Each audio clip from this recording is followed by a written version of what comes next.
Bismillahirrahmanirrahim. Assalamualaikum warahmatullahi wabarakatuh. Alhamdulillahirrabbilalamin. Wassalatu wassalamu ala nabiyina Muhammadin. Teman-teman kelas 4 yang mudah-mudahan Allah senantiasa berkahi dan rahmati. Alhamdulillah kita bertemu kembali, tapi kali ini dalam suasana daring.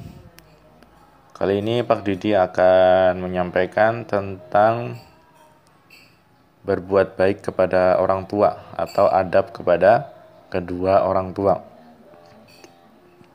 Jadi kalau teman-teman ingin menjadi orang yang berhasil, orang yang sukses di dunia dan di akhirat, maka teman-teman harus selalu berbuat baik kepada kedua orang tua, ayah dan bunda. Harus berbuat baik ya. Kalau kita melakukan sebaliknya, menyakiti, berbuat jahat kepada ayah dan ibu, nanti hasilnya kita tidak bisa berhasil di dunia dan di akhirat. Di dunia berhasil menjadi orang sukses, dan di akhirat juga sukses masuk ke dalam surga. Kuncinya adalah selalu berbuat baik kepada orang tua. Dan orang tua itu sangat penting kedudukannya, karena mereka adalah yang berjasa melahirkan, membesarkan, merawat kita hingga sampai saat ini. Oleh sebab itu, Allah sendiri pun sangat-sangat menghormati kedudukan orang tua. Sehingga Allah meletakkan ridhonya dan marahnya tergantung kepada ridho dan marahnya orang tua. Jadi, apabila orang tua kita marah, maka Allah marah. Apabila orang tua kita senang, Allah juga senang kepada diri kita. Oleh sebab itu, kita harus selalu menjaga perasaan orang tua kita. Ingat, kalau kita membuat orang tua kita senang, gembira, bangga, Allah juga suka dan ridho pada kita. Kalau kita membuat orang tua kita marah, susah, sakit hati, itu juga membuat Allah Subhanahu wa taala juga marah kepada kita. Jadi ada beberapa adab atau sikap yang baik kepada kedua orang tua. Yang pertama, taati selalu orang tua kita. Taati perintahnya, taati kemauannya. Selama perintahnya itu bukan untuk dosa dan maksiat. Jadi selama orang tua kita merintahkan perintah yang baik, yang bukan dosa, maka kita harus mentaatinya. Tidak boleh menolak, tidak boleh merasa ogah, tidak membantah dan sebagainya. Misalkan teman-teman sedang bermain, lalu orang tua kita merintahkan kita untuk mandi, untuk sholat, maka harus segera permainannya ditinggalkan, lalu segera melakukan perintah orang tua. Yang kedua, berlemah lembut kepada kedua orang tua. Jangan mengucapkan kata-kata yang kasar, jangan bersikap kasar, jangan bermuka masam di depannya, jangan melotot kepada keduanya, dan jangan marah-marah kepada orang tua, tetapi berlemah lembut kepada orang tua. Yang ketiga, berbicara selalu dengan kata-kata yang sopan dan santun. Jangan mengucapkan kata atau kata-kata yang lebih keras dari itu. Jangan membantah, jangan membentak, jangan menghardik, jangan mengucapkan kata-kata yang dengan suara yang tinggi, suara yang keras. Tetapi ucapkanlah ucapan yang baik, ucapan yang sopan, ucapan yang santun. Yang keempat, lakukanlah pekerjaan-pekerjaan yang meringankan kerja orang tua, melayani keduanya. Kemudian kalau di rumah, bantu pekerjaan orang tua sehingga orang tua tidak terlalu capek.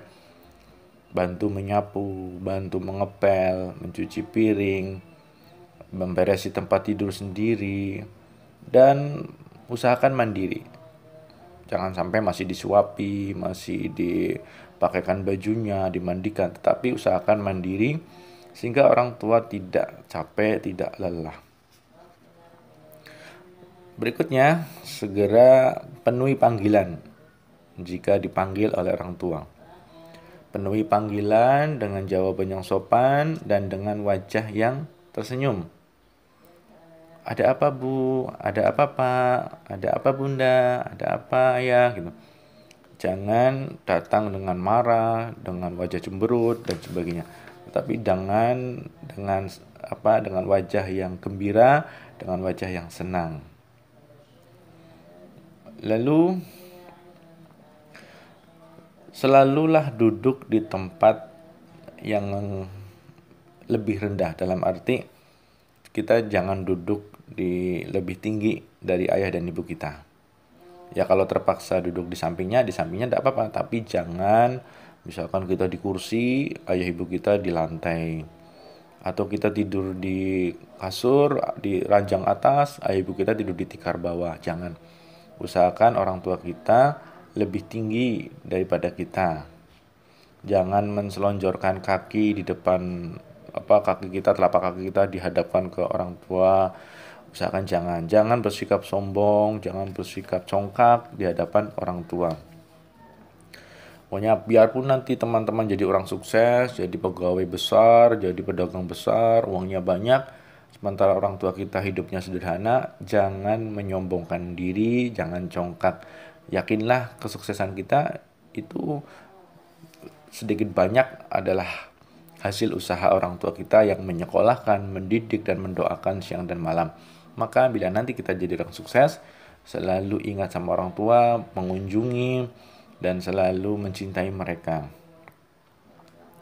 Kemudian jangan membantah, jangan menyalah-nyalahkan ayah dan ibu kita, tapi selalu berkata dengan sopan. Bila ternyata sebenarnya orang tua kita yang salah, jelaskan dengan benar, jelaskan dengan kata-kata yang baik. Jangan masuki tempat mereka, kamar mereka. Jangan masuk kecuali minta izin terlebih dahulu. Minta izin terlebih dahulu apabila mau masuk ke kamar ayah dan ibu kita. Jangan mengambil barang-barang orang tua, uang orang tua, apapun yang milik orang tua jangan diambil. Kalaupun kita membutuhkan, usahakan minta izin terlebih dahulu. Minta izin terlebih dahulu. Sebenarnya masih banyak, tapi sepertinya ini cukup dulu ya. Ini cukup dulu. Tidak terlalu banyak, sebenarnya masih ada banyak, sekitar 30-an ya. Tapi ini dulu. Oh iya, satu lagi. Selalu berdoa. Mendoakan ayah dan ibu kita. Tentunya dengan doa yang sudah teman-teman hafal. Yaitu Rabbighfirli wali walidayya warhamhuma kama rabbayani shaghira. Ya Tuhanku, ampunilah dosa-dosaku dan kedua orang tuaku, dan sayangilah keduanya sebagaimana mereka menyayangiku di waktu kecil. Doa itu dibaca yang rutin, terutama setelah sehabis sholat. Nah tentunya teman-teman harus sholat juga. Sholatnya harus dijaga, sholat 5 waktu. Nah setelah sholat doakan, bila perlu banyak doa terus. Jadi dengan kita mendoakan orang tua kita akan selalu disayangi oleh Allah. Dengan kita berbakti sama orang tua, kita pun akan disayangi Allah. Dan satu hal yang harus teman-teman selalu ingat, berusaha selalu menjadi anak yang baik, anak yang soleh, anak yang berakhlak mulia, anak yang selalu taat pada Allah, menjalankan perintah Allah. Karena kalau teman-teman menjadi anak yang baik, itu mengharumkan nama orang tua. Kalau teman-teman menjadi anak yang jahat, naudzubillah, banyak dosa sehingga dipenjara, naudzubillah, itu nanti menyakiti orang tua dan membuat malu orang tua. Itu sama saja menyakiti orang tua. Maka berusaha menjadi anak yang baik, anak yang rajin belajar, anak yang rajin ibadah. Nanti di situ otomatis juga akan menyenangkan orang tua. Itu saja teman-teman, mudah-mudahan bermanfaat. Kurang lebih mohon maaf. Allahumma shalli wa sallim wa barik ala Muhammad wa ala ali Muhammad bila taufik wal hidayah. Wassalamualaikum warahmatullahi wabarakatuh.